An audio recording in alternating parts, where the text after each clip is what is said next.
दोस्तों, अगर आप भी MS धोनी, रोहित शर्मा को बेहतरीन खिलाड़ी मानते हैं तो वीडियो को लाइक कीजिएगा।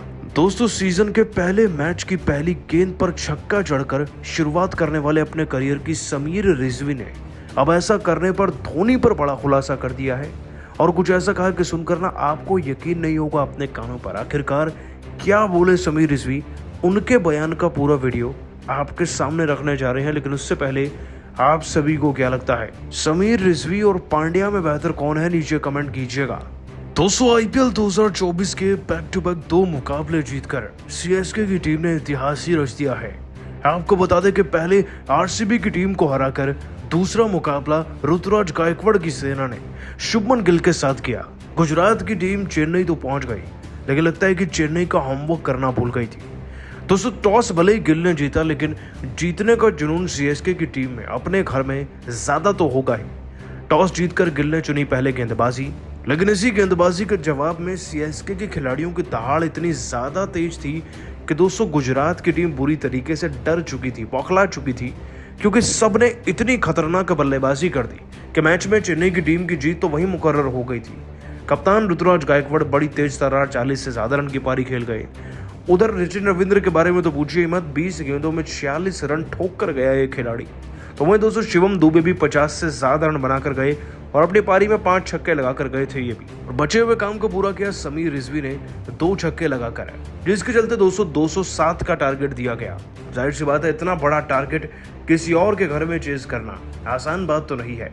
लेकिन जैसे ही दोस्तों चेज करने की बारी आई तो गुजरात की टीम का बल्ला भी फीका पड़ गया, या फिर कह लीजिए कि चेन्नई की रफ्तार महेंद्र सिंह धोनी की चाणक्य नीति इतनी ज्यादा कारगर थी कि गुजरात वाले इससे पहले कि कुछ कर पाते मैच खत्म हो चुका था। दोस्तों, चेज करते वक्त रिद्धिमान साहा 21 तो 8 रन पर शुभमन गिल चहर के हत्थे चढ़ गए।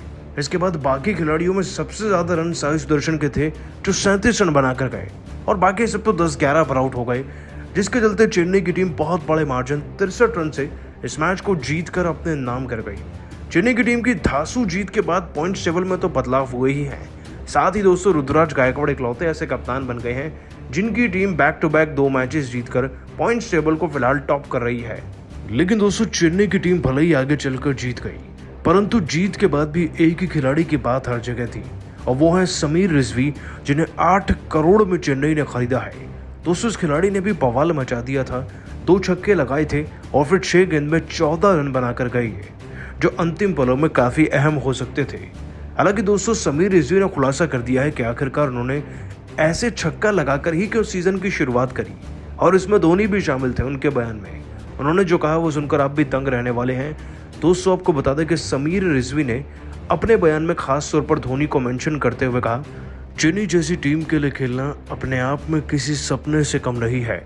सच बताऊं तो यकीन नहीं हुआ था जिस दिन मुझे चेन्नई के लिए खरीदा गया, और धोनी भाई ने मुझे पहले ही बता दिया था कि मैं स्क्वाड का हिस्सा भी बनूंगा, और मिडिल ऑर्डर के फिनिशर के लिए वो मुझे देख रहे हैं। बस फिनिशर का रोल उन्हें मुझसे एक्सपेक्ट था और मुझे वही रोल अदा करना था। जैसे उन्होंने बताया, जैसा उन्होंने सिखाया, आज तक किसी कोच किसी खिलाड़ी को मैंने ऐसी टेक्निक्स लगाते नहीं देखा। धोनी भाई वाकई में वक्त से आगे की सोचते हैं, और इसीलिए जब मुझे फिनिश ही करना था तो क्यों ना पहली गेंद से उसकी शुरुआत हो जाए। एक फिनिशर को गेंदें बहुत कम मिलती हैं और उसका सबसे अहम इस्तेमाल उन पर बड़े शॉट्स लगाकर किया जाता है। ये धोनी भाई ने ही सिखाया है, इसीलिए पहली गेंद पर छक्का चढ़ा और अंतिम गेंद तक यही प्रयास था बस मेरा। ये टूर्नामेंट मुझे धोनी भाई के लिए जीतना है, टीम के साथ मिलकर। दोस्तों, रिजवी का बयान वाकई में दिल छूने वाला है, लेकिन आप सभी को क्या लगता है, क्या समीर रिजवी को आगे चलकर इंडियन टीम में भी मौका देना चाहिए? आपका जवाब नीचे कमेंट कीजिएगा। दोस्तों, IPL 2024 के बैक टू बैक 2 मुकाबले जीतकर CSK की टीम ने इतिहास ही रच दिया है।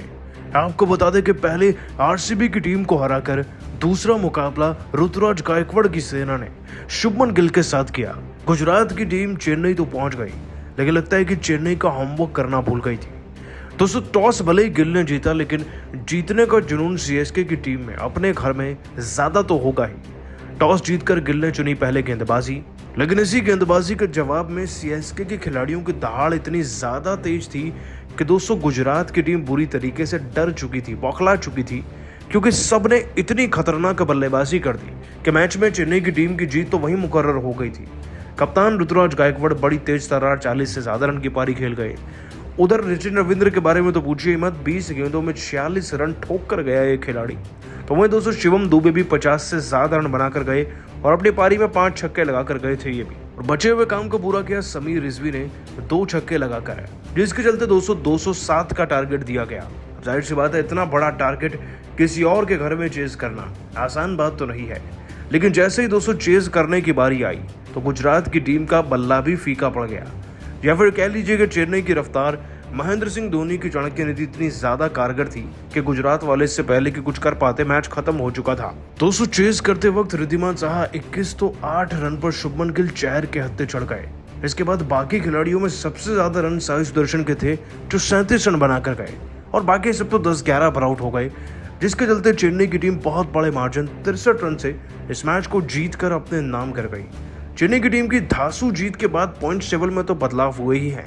साथ ही दोस्तों ऋतुराज गायकवाड़ इकलौते ऐसे कप्तान बन गए हैं जिनकी team back to back 2 matches जीतकर पॉइंट्स टेबल को फिलहाल टॉप कर रही है। लेकिन ऋतुराज गायकवाड़ ने एक नया खुलासा किया है धोनी को लेकर, और उनका क्या कहना है वो आपको भी सुनना चाहिए। दोस्तों आपको बता दें कि MS धोनी को ही टीम का असल कप्तान बताते हुए ऋतुराज गायकवाड़ ने कहा, चेन्नई में मुकाबला था तो प्रैक्टिस भी हमारी उसी हिसाब से थी। हम जानते थे कि गुजरात की टीम के हौसले बुलंद होंगे, लेकिन धोनी भाई ने सबको समझा रखा था किस तरीके से उनकी फील्ड प्लेसमेंट रहेगी, कैसे गेंदबाज रिएक्ट करेंगे और कैसे बल्लेबाज रन बनाने के बारे में सोचेंगे भी। इसलिए हम पूरी तरीके से तैयार थे और बची कुची कसर हमारे सभी खिलाड़ियों ने मिलकर पूरी कर ही दी। मैं इस समय पर बल्लेबाजों की जितनी भी तारीफ करूं कम रहेगी और गेंदबाजों की भी, लेकिन जिस हिसाब से सभी खिलाड़ियों ने प्रदर्शन किया ना, वो वाकई में आज धोनी भाई के लिए सफल लगा हमें, क्योंकि हम सब उनके लिए हर एक मैच जीतना चाहते हैं। और साथ ही साथ उन्होंने पूरी टीम को इतना तैयार किया है कि हम हर किसी को हराने का सामर्थ्य अब रखते हैं। ये सीजन उनके नाम है। टीम के असल कप्तान वो थे, हैं और हमेशा रहेंगे। दोस्तों गायकवाड़ का बयान वाकई में दिल जीतने वाला है, लेकिन आप सभी को क्या लगता है आज भी चेन्नई का असल कप्तान कौन है? नीचे कमेंट कर बताइएगा। दोस्तों IPL 2024 की सबसे भयंकर टीम मुंबई इंडियंस इस समय टुकड़ों में बढ़ चुकी है। इसकी शुरुआत तब हुई थी जब मुंबई के मैनेजमेंट ने रोहित शर्मा की जगह हार्दिक पांड्या को कप्तान बनाने का ऐलान किया था। यहीं से मुंबई का डाउनफॉल शुरू हो गया।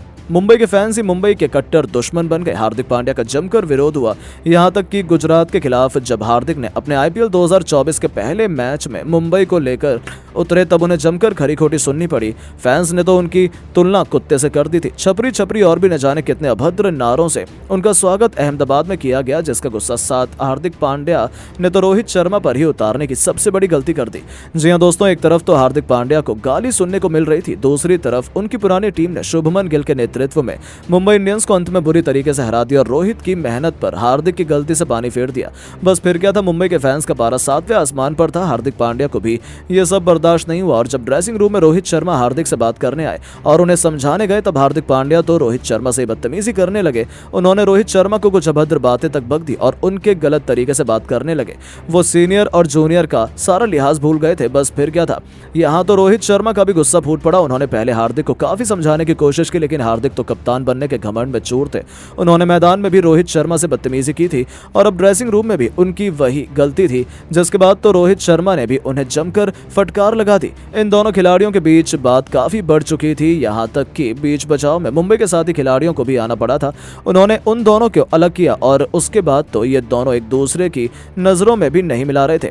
यह सब देखकर तो खुद नीता अंबानी भी हैरान रह गई थी और अब नीता अंबानी ने जो कुछ भी कह डाला था उसकी बातें सुनकर तो आप भी दंग रह जाएंगे। जी हाँ, नीता अंबानी ने कह दिया कि मुझे लगा था हार्दिक पांड्या को कप्तान बनाकर मैं सबसे सही फैसला ले चुकी हूं, लेकिन ऐसा लग रहा है कि वो मेरी सबसे बड़ी गलती थी, क्योंकि इससे बेहतर तो रोहित शर्मा नींद में भी टीम को लीड कर लेते। हार्दिक को मैदान में देखकर मुझे ऐसा लगा कि उन्हें कप्तानी के दांव पेच नहीं आते। वो नर्वस है, इसीलिए वो इतनी सारी गलतियां कर रहे हैं। उन्होंने रोहित की बातों को भी इग्नोर किया। फैंस का गुस्सा जायज है, लेकिन उससे हार्दिक को कोई फर्क नहीं पड़ता। मुझे मालूम है, लेकिन हार्दिक हमारी टीम को इस तरीके से डाउनफॉल की तरफ ले जाएंगे, ये मैंने नहीं सोचा था। जी हाँ दोस्तों, केवल इतना ही नहीं, आगे उन्होंने कहा कि मुझे लगता है कि इससे कई गुना बेहतर कप्तान तो रोहित थे। हालांकि अभी भी रोहित टीम में है, जो कि एक अच्छी बात है। मुझे उन पर भरोसा है कि वो सीनियर खिलाड़ी और लीडर की तरह हमारी टीम को लीड करेंगे, हार्दिक पांड्या को सिखाएंगे। भले कप्तान का टैग हार्दिक पांड्या के पास है, लेकिन कहीं ना कहीं हमारे फॉरएवर कैप्टन तो रोहित हैं। उनकी बात हार्दिक को माननी पड़ेगी, ये बात बेहद जरूरी है। हार्दिक को मैं बताऊंगी कि रोहित से पूछे बिना वो कुछ भी ना करें, उन्हें सिर्फ अभी सीखना है। सारे फैसले मैदान में रोहित ही लेंगे। तो दोस्तों देखा आपने कैसे नीता अंबानी ने भी कह दिया कि मुंबई के असली कप्तान तो रोहित ही हैं। लेकिन अब आप क्या चाहते हैं, मुंबई मुंबई आईपीएल 2024 की चैंपियन बने। क्या आप मुंबई को सपोर्ट करेंगे? अपनी राय नीचे कमेंट बॉक्स में जरूर दें। दोस्तों, गुजरात और चेन्नई के बीच आईपीएल 2024 के 7वें मुकाबले में एक जबरदस्त घमासान होने की उम्मीद सभी ने की थी, लेकिन महेंद्र सिंह धोनी की सेना ने कुछ ऐसा कर दिखाया जिसने तो एक बार फिर गुजरात के घमंड को चकनाचूर करते हुए उन्हीं की धरती पर ला पलटा है।